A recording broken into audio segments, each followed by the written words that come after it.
شرور أنفسنا ومن سيئات أعمالنا من يهده الله فلا مضل له ومن يضلل فلا هادي له ونشهد أن لا إله إلا الله وحده لا شريك له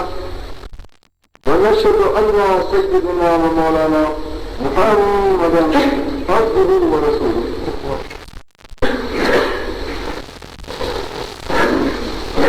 أما بعد فقد قال الله تبارك وتعالى في القرآن المجيد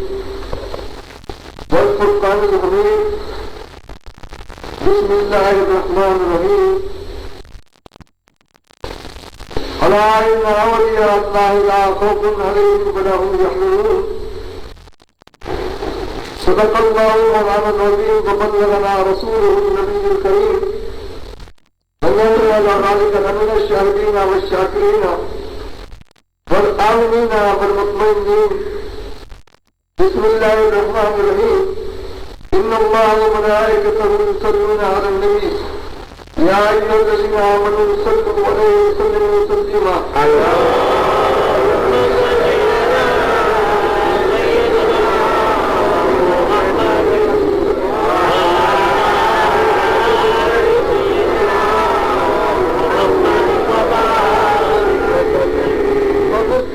برسا خیش رات دین ماؤس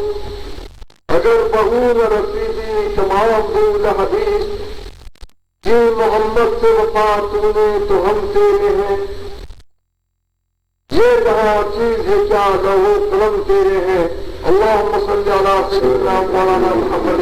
وعلی آل سیدنا مولانا محمد مبارک وسلم بلغ اللہ بکمالہ کشفت تجا بجمالی حسنت جمیع خصالی صلو علیہ وآلہ اللہم صلی علی سیدنا مولانا محمد وعلی آل سیدنا مولانا محمد مبارک وسلم محترم بزرگوں اور عزیز نوجوان ساتھیوں، کل سنی غزی سوسائٹی میں 11ویں شریف کے موقع پر میں حضور سیدنا غوث پاک رضی اللہ تعالی عنہ کی غلامی اور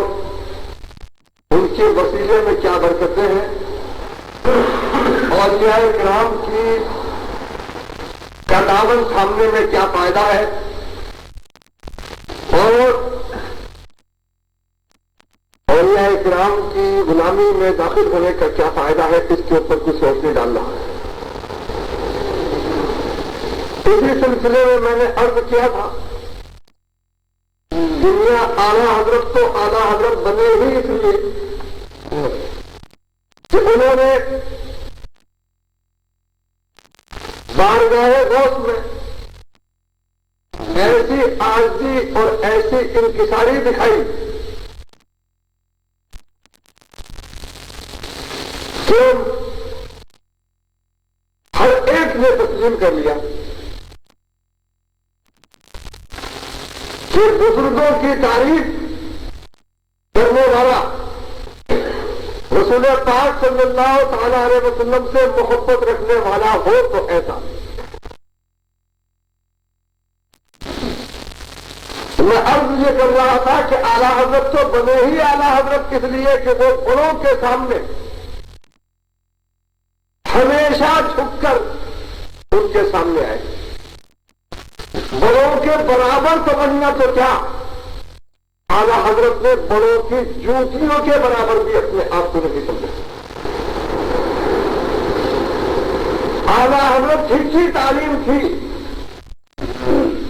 کہ اعلیٰ حضرت کے چھوٹے بھائی مولانا حسن رضا خان رحمت اللہ تعالی علیہ ایک شعر کہتے ہیں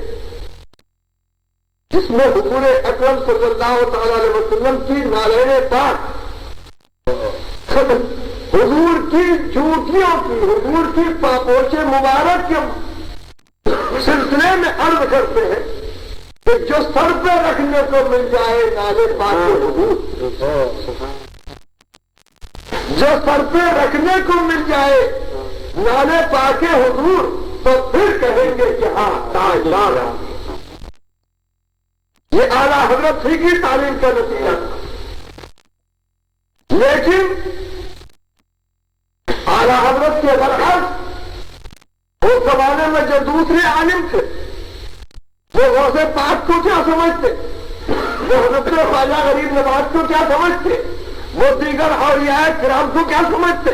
وہ تو اپنے آپ کو اتنا بڑا سمجھتے تھے، اتنا بڑا سمجھتے تھے کہ جیسا دعویٰ کیا کرتے تھے کہ حضور ہم جیسے معمولی انسان، زبان سے ہی دعویٰ نہیں کرتے تھے بلکہ ان کی کتابوں میں لکھا ہوا۔ انہوں نے اپنے ماننے والوں کو بھی یہ تعلیم دی ہے، انہوں نے اپنی کتابوں میں بھی لکھا ہے کہ چھوٹا ہو یا بڑا،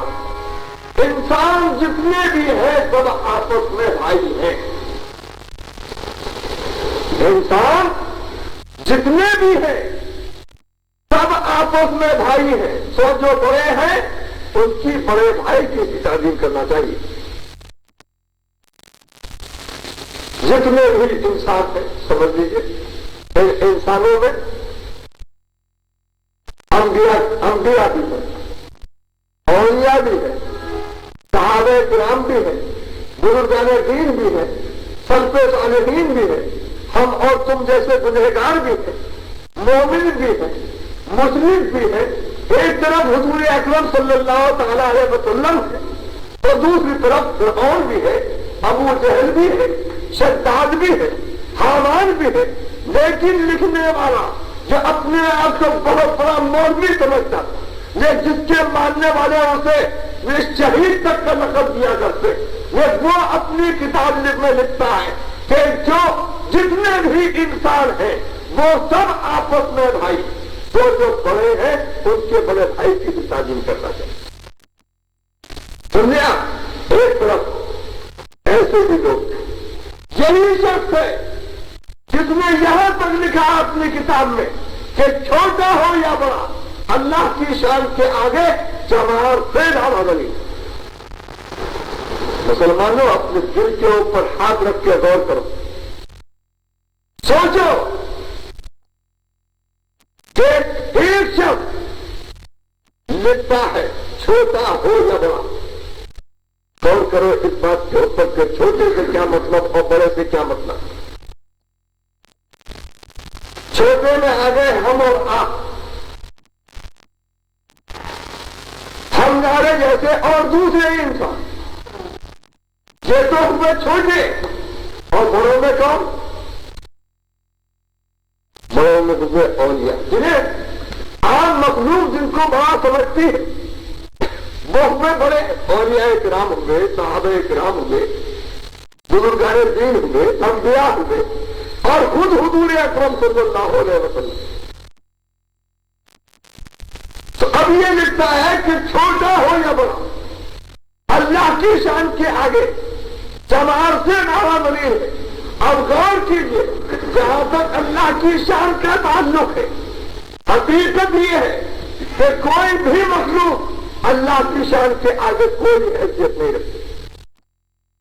مخلوق مخلوق ہے، خالق خالق۔ اگر کوئی شخص وہ لکھنے والا یوں لکھتا کہ مخلوق اللہ کی شان کے آگے کچھ نہیں، تو اعتراض ہمیں نہیں ہوتا، لیکن ہمیں اعتراض یہ ہے کہ پہلے مخلوق کو وہ ڈیوائڈ کرتا ہے دو قسم میں، چھوٹے میں اور بڑے، اور اس کے بعد پھر یہ کہتا ہے کہ اللہ کی شان کے آگے چمار سے زیادہ دلیل۔ چمار سے زیادہ کا مطلب کیا ہوگا کہ چمار تو ہے ہی دلیل، چمار تو ہے ہی دلیل، لیکن یہ چمار سے بھی زیادہ ہے زندہ۔ تو میرے دوستوں، وہ زمانہ جب مسلمان کہلانے والے، کلمہ پڑھنے والے اور نائب رسول ہونے کا دعویٰ کرنے والے، خود کو عالم کہلانے والے، جن کے بڑے بڑے ٹائٹل تھے، جن کے بڑے بڑے لقب تھے، جن کے بڑے بڑے خطابات تھے، جب وہ کتابیں لکھا کرتے تھے، جب وہ تقریریں کیا کرتے تھے، تب مسلمانوں کے دین و ایمان سے کھیلا کرتے تھے۔ ان کی ہر کتاب میں ایسی ایسی باتیں تھی جو مسلمانوں کے عقیدے اور ایمان کے بالکل اپوزٹ تھے، جیسے مسلمان آج بھی پڑھتا ہے تو لڑک کر رہ جاتا ہے کہ لکھنے والا وہ دل کہاں سے لایا کہ جو اس نے اولیاء کی شان میں اور انبیاء کی شان میں ایسی ایسی باتیں لکھی۔ ارے وہ دماغ کہاں سے لایا تھا، وہ ہاتھ کہاں سے لایا تھا؟ اس نے ہاتھ چلانے سے پہلے سوچا کیوں نہیں کہ وہ کیا لکھ رہا ہے، وہ کیا لکھنے جا رہا ہے اور کس کی شان میں لکھنے جا رہا ہے؟ لیکن میرے دوستوں، انہوں نے نہیں سوچا، ان کی سمجھ میں نہیں آیا، ان کو سمجھانے کی کوشش کی گئی، وہ مناظرے کے اوپر آمادہ ہو گئے، مباحثے کے اوپر آمادہ ہو گئے۔ اس وقت جب اسلام خطرے میں تھا، جب مسلمانوں کے دین و ایمان سے کھیلا جا رہا تھا، اس وقت اللہ تبارک و تعالیٰ نے ایک اپنا بندہ بریلی شریف میں اعلیٰ حضرت کو پیدا فرمایا، جنہوں نے سب کچھ اپنا بھول کر، بے خوف ہو کر، دنیا والوں کے تانوں سے بے خبر ہو کر، ہر چیز سے بے خبر ہو کر، انہوں نے اپنا ایک ہی مشن بنایا، ایک ہی انہوں نے اپنا کام بنایا، اور وہ صرف یہ کہ میں کسی کو گالی نہیں دیتا ہوں، لیکن جب میرے سرکار کو گالی دے میں اس کا رد ضرور کروں۔ رد کیا، یہی وجہ تھی کہ ان کے زمانے کے جو صحیح العقیدہ علماء تھے، انہوں نے اعلیٰ حضرت کو امام اہل سنت کا کہا۔ میرے دوستوں، بات صرف اتنی سی ہے کہ آج تمہارے ملک میں یہ بات مجھے اپنی زبان سے کہنی پڑ رہی ہے، چونکہ بات آ گئی ہے اس قسم کی، ورنہ میرا یہ مزاج نہیں کہ کوئی شخص یہ کہے کہ میاں یہ اعلیٰ حضرت کے یہاں پر مشن لے کر آیا ہے۔ میں اعلیٰ حضرت کا مشن لے کر نہیں آیا، میں اعلیٰ حضرت کی تعریف کرنے تمہارے سامنے نہیں آیا، میں تم کو صرف اتنا بتانے آیا ہوں کہ اعلیٰ حضرت کچھ نہیں ہے، یہ اعلیٰ حضرت ایک مولانا احمد اللہ خان تھے۔ اعلیٰ حضرت تو اعلیٰ حضرت بنے ہی اس لیے کہ انہوں نے حضور اکرم صلی اللہ تعالی علیہ وسلم کی چوٹیوں کو بھی اپنے پر کا تاج سمجھا، انہوں نے خود کو غوث پاک کی گلی کا کتا سمجھا۔ میرے دوستوں، میرا پیغام صرف یہی،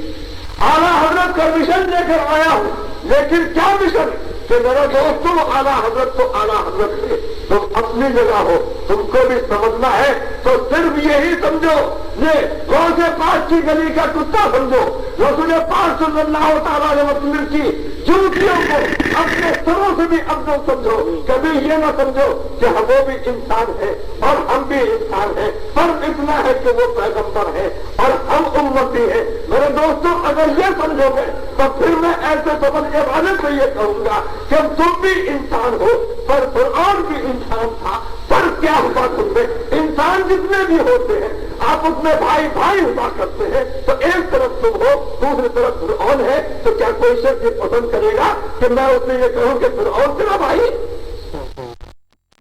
اگر میں یہ کہوں کہ تو فرعون کے برابر ہے معاذ اللہ، اگر میں یہ کہوں کہ تو فرعون کا بھائی ہے معاذ اللہ، تو کوئی کتنے مسلمان ہوں گے کہ ابھی کھڑے ہو جائیں گے کہ کہیں گے کہ مولانا یہ ہماری توہین ہے، اگرچہ وہ خبیث انسان تھا لیکن وہ بدترین انسان تھا، اور ہم بھی انسان ہیں لیکن اس کی طرح بدترین نہیں ہے، اس لیے کہ ہم اللہ کے ماننے والے ہیں اور وہ خود خدا بننے والا تھا، ہم ہرگز اس کے برابر نہیں ہے، وہ ہرگز ہم جیسا نہیں ہے۔ اسی طریقے سے میرے دوستوں، میں یہ کہوں گا کہ یہ فعل ہی یہی مثال کہ جب فرعون کو تم جیسا کہنا یہ تمہاری توہین ہے، اسی طریقے سے رسول پاک کو اپنے جیسا کہنا یہ رسول پاک کی توہین ہے کہ نہیں؟ اور اگر نہیں ہے بھائی تو جو لوگ کہتے ہیں مصر ہے کہ نہیں ہم جیسے ہیں، تو میں ان سے یہ کہوں گا کہ بھائی تم رسول پاک جیسے تم فرعون ضرور تم جیسا ہوگا، لیے کہ جب توہین نہیں ہے تو رسول پاک کے برابر بننے کی کوشش کر سکتے ہو تو ہر جگہ کہو کہ وہ بھی ہم جیسے ہیں وہ بھی ہم جیسے. میرا یہی مشن ہے, میرا یہی پیغام ہے. میرے خدا را یہ گمراہی کا زمانہ ہے. میرے دوستوں کہ قیامت جتنی قریب آ رہی ہے لوگ تمہارے پاس آ کر ہی بڑی اچھے اچھے صورتیں لے کر بڑا اچھا لباس پہن کے بڑی بڑی سفید داڑھیوں کو لہراتے ہوئے تمہارے پاس آئیں گے. تم سمجھو گے کہ مسلمان تم سمجھو گے کہ آپ یہ علامہ ہے. تم نہ معلوم کیا کیا سمجھو گے. میں تم سے صرف ایک ہی بات کہتا ہوں کہ میرے دوستوں ظاہر کو دیکھتے ہو, ظاہر کو دیکھنے کے ساتھ ساتھ اس کے باطن کو بھی دیکھو. اس کی زبان کے اوپر نہ جاؤ, اس کے دل کے اندر بھی جھانک کر دیکھو. اگر عظمت رسول کی بات کرتا ہے, اگر محبت رسول کی بات کہتا ہے, اگر اولیاء کرام کی غلامی کی بات کہتا ہے تو ضرور اس کے دامن کو تھام دو. لیکن اگر یہ کہتا ہے کہ میں تمہارے پاس زیادہ مشرک تھے, تمہارے پاس مولود کیا کرتے تھے, غلط کرتے تھے, تمہارے پاس گیروی شریف کرتے تھے, ایک دم حرام کرتے تھے, میں تمہارے دادا یہ سب صلاۃ السلام اور قیام کرتے تھے وہ بھی غلط کرتے تھے, یہ تو مشرک کہے تمہارے باپ دادا کو, بدعتی کہے تمہارے باپ دادا کو, تمہارے سارے خاندان کو حرام کار کہے, میرے دوستوں اس سے دامن توڑ لینا. اس لیے کہ وہ اکیلا جنت کا ٹھیکیدار بننا چاہتا ہے اور تمہارے سارے خاندان کو وہ جہنم میں بھیج دینا چاہتا ہے. اسے فوراً منہ موڑ لینا اور کہہ دینا کہ اور اس سے صاف لفظوں میں کہنا کہ میرا دین, میرا مذہب 14ویں صدی کا مذہب نہیں ہے بلکہ میرا مذہب 1400 سال پہلے کا مذہب ہے. میں اسی مذہب کو مانوں گا کہ جس مذہب پہ میرے باپ دادا تھے, جس مذہب پہ بزرگان دین تھے, جس مذہب پہ سلف صالحین تھے, جس مذہب کے اوپر خواجہ غریب نواز تھے, جس مذہب کے اوپر حضور غوث پاک تھے, جس مذہب کے اوپر صحابہ کرام تھے اور جس مذہب کی تبلیغ حضور اکرم صلی اللہ علیہ وسلم نے کی ہے, میں تیری تبلیغ کو نہیں مانتا, میں تیرے مذہب کو نہیں مانتا. صاف لفظوں میں یہ کہہ رہے ہیں, عرض یہ کر رہا تھا کہ میں نے جو اعلیٰ حضرت کے سلسلے میں عرض کیا وہ اس لیے نہیں عرض کیا کہ وہ میرے دادا تھے, میں صرف اس لیے عرض کیا کہ یہ میری خوش نصیبی ہے کہ وہ میرے جیسے امجد تھے تو اور انہوں نے مجھے دین دیا. لیکن وہی مشن میں تمہارے سامنے رکھتا ہوں, یہ مشن میرا نہیں, یہ مشن صرف اعلیٰ حضرت کا نہیں میرے دوستوں, یہ مشن تمام اولیاء کرام, یہی مشن سیدھے راستے کے اوپر قوم کو لگانا, رائے مستقیم کے اوپر قوم کو دعوت دینا کہ اسی کے اوپر چلتے رہو, یہ صرف اعلیٰ حضرت کا مشن نہیں بلکہ حضور غوث پاک کا بھی یہی مشن ہے, بلکہ ہر اللہ کے نیک بندے کا یہی مشن. تو میں عرض یہ کر رہا تھا کہ کل کا مضمون ختم نہیں ہو سکا وقت کی کمی کی وجہ سے, اور میں نے کل یہ عرض کیا تھا کہ میاں اعلیٰ حضرت تو اعلیٰ حضرت بنے ہی اس لیے کہ وہ یہ کہتے تھے کہ یا روز تجھ سے در ڈرتے ہیں سر سکتے ہیں مجھ کو نسبت. رسولوں سے پاک کے در کے کتے بنتے تب ان کو یہ عزت ملی کہ ان کے زمانے کے ہر عالم نے ان کو اپنا مبتلا تسلیم کیا, ان کو اپنا پیشوا تسلیم کیا, ان کو اعلیٰ حضرت کا خطاب دیا, ان کو امام اہل سنت تسلیم کیا. میرے دوستوں ان کے زمانے میں مولانا عبدالعلیم صدیقی میرے بیوی تھے, مولانا احمد مختار صدیقی میرے بیوی تھے. یہ وہ لوگ ہیں جو اعلیٰ حضرت کے پاس با ادب آتے تھے, زانو با ادب چار زانو نہیں بیٹھتے تھے بلکہ دو زانو ہو کر بیٹھا کرتے تھے اور سوال کیا کرتے تھے, کوئسچن کیا کرتے تھے, عرض کرتے تھے ان کی بارگاہ میں کہ حضور اس کا مطلب کیا ہے, حضور اس کا مطلب کیا ہے. اس طریقے سے مولانا عبدالعلیم نے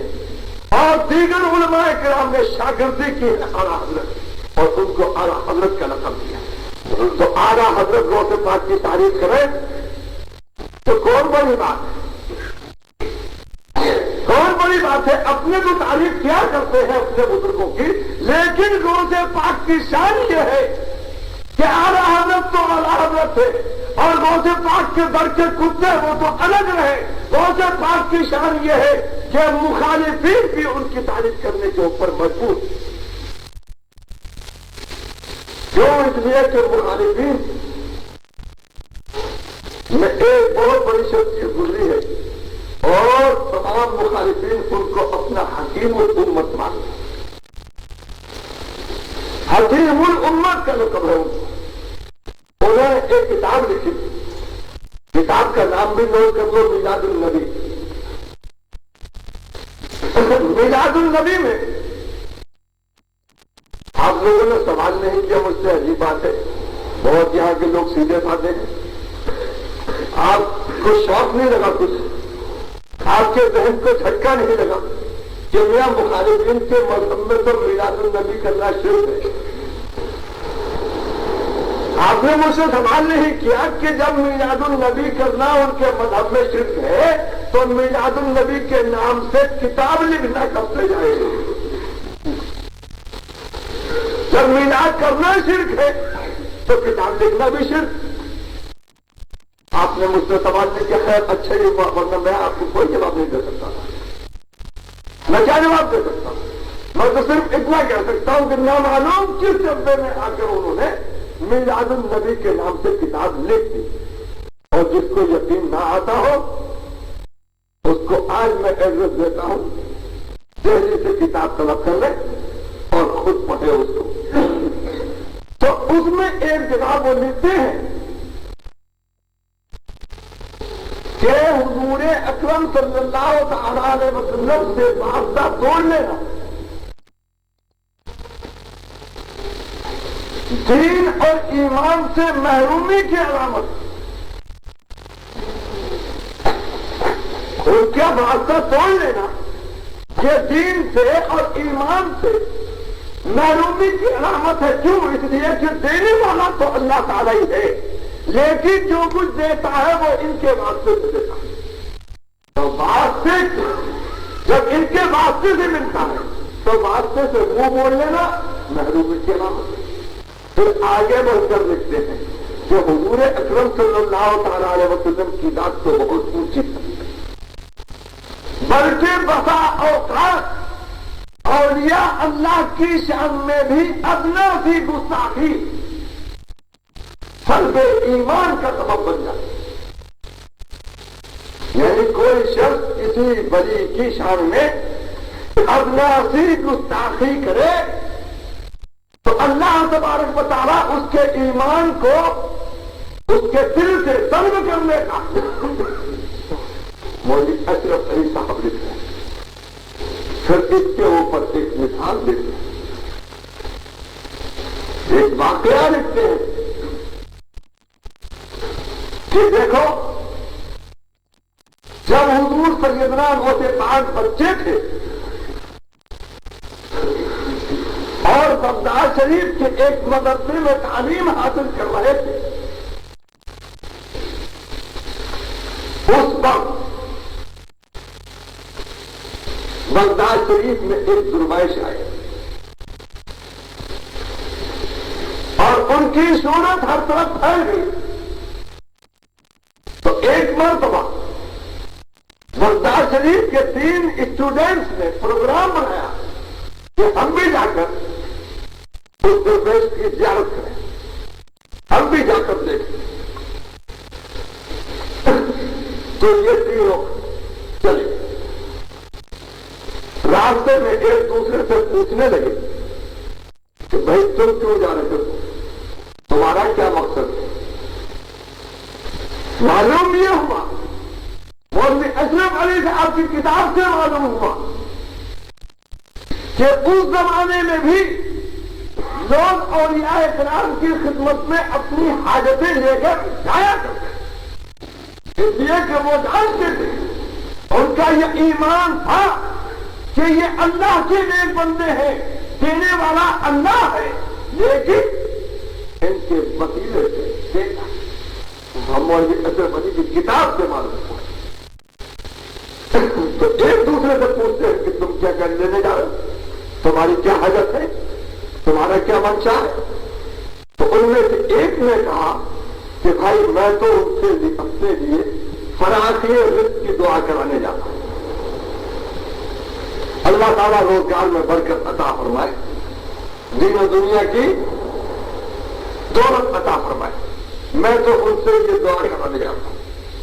اچھا، دوسرے سے پوچھا اور تم کیوں جا رہے ہو؟ تو یہ اپنے علم کے اوپر بڑا ناز کرتا تھا، کہنے لگا کہ میں تو یہ جا رہا ہوں کہ یہ تو بہت سنا ہے، بڑی تعریف سنی کہ ایسے فرمائش ہے ویسے فرمائش ہے، بہت پہنچے میں فقیر ہوں۔ میں یہ دیکھنے جا رہا ہوں کہ صرف فقیر ہی فقیر ہے یا کچھ علم سے بھی ان کو تعلق ہے، تھوڑا بہت علم بھی ان کے پاس ہے کہ نہیں؟ تو میں ایسے ایسے سوال کروں گا کہ ان سے جواب نہیں بن پائے۔ یہ دوسرے نے کہا۔ اب دونوں نے حضور سیدنا غوث پاک سے پوچھا کہ صاحب دادے آپ کیسے جا رہے ہیں؟ کہنے لگے کہ میں تو صرف ان کی زیارت کرنے جا رہا ہوں، اس لیے کہ وہ اللہ کے نیک بندے ہیں اور اللہ کے نیک بندے کی زیارت کرنا اس نیت سے کہ یہ اللہ کا نیک بندہ ہے، اس سے ثواب ملا کرنا ہے۔ تو میں ان سے دنیا کی دولت مانگنے نہیں جا رہا ہوں اور نہ ان کا امتحان لینے جا رہا ہوں، بلکہ میں تو صرف ان کے رخ انور کی زیارت کرنے جا رہا ہوں تاکہ میرے نامہ اعمال میں نیکیاں لکھ دی جائیں کہ ایک اللہ کے بندے کی زیارت کرنے کے لیے ایک شخص بڑا جگہ سے بڑا جگہ روانہ ہوا، اتنے قدم چلے، ایک ایک قدم کے اوپر نیکی لکھی جائے گی۔ حضور غوث پاک نے فرمایا کہ میں کچھ نہیں لینے جاتا، میں صرف زیارت کرنے جاتا ہوں۔ بات ختم ہو گئی۔ اب تینوں پہنچے،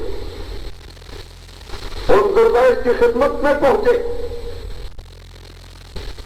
اب مولوی اشرف علی صاحب لکھتے ہیں کہ ان درویش کے کشف کا عالم یہ تھا، دلوں کے حال سے وہ اس طرح واقف تھے کہ جب یہ تینوں پہنچے ہیں تو انہیں اپنی حاجت کہنے کی ضرورت نہیں ہوئی، بلکہ ان درویش نے خود فرما دیا، خود ارشاد فرمایا اس شخص سے کہ جو دنیا کی دولت چاہتا تھا، فرمایا کہ تمہاری یہ تمنا ہے، تم مجھ سے دعا کرانے آئے ہو، میں دعا کرتا ہوں تمہارے لیے اور میں یہ دیکھتا ہوں کہ تم وہ سب سے بہت بڑے بزنس مین بنو گے اور دنیا کی دولت تمہارے قدموں میں ہوگی۔ ایک بات پھر دوسرے شخص نے کہا کہ جس نے کہا تھا کہ میں تو یہ دیکھنے جا رہا ہوں کہ کچھ علم بھی ہے ان کو یا صرف فقیر ہی فقیر ہے، تو اس نے کہا کہ تم مجھ سے سوال کرنے آئے، تمہارا ایک سوال یہ ہے اس کا جواب یہ اور دوسرا سوال یہ ہے اور اس کا جواب یہ اور تیسرا سوال یہ ہے اور اس کا جواب یہ، ہر سوال کا جواب دیتے ہیں۔ سوال کا جواب دینے کے بعد ارشاد فرمایا کہ یہ تو رہے تیرے سوالوں کے جوابات، لیکن میں تیری پیشانی کے اوپر کفر کے علامات دیکھا، تیری پیشانی پہ کفر کے علامات دیکھ رہا ہوں۔ یہ اس نے فرمایا۔ اور مولوی اشرف علی لکھتے ہیں کہ ایسا ہی ہوا، جس کو یقین نہ آتا ہو کتاب کا نام پھر نوٹ کرے اپنے پاس، میلاد النبی، مصنفہ ان کے حکیم الامت مولوی اشرف علی صاحب، نوٹ کر لیں۔ مولوی اشرف علی لکھتے ہیں کہ ایسا ہی ہوا جس کے لیے فرمایا کہ تمہارے قدموں میں دولت کے انبار دیکھ رہا ہوں، خزانے دیکھ رہا ہوں، وہ بہت بڑا بزنس مین بنا،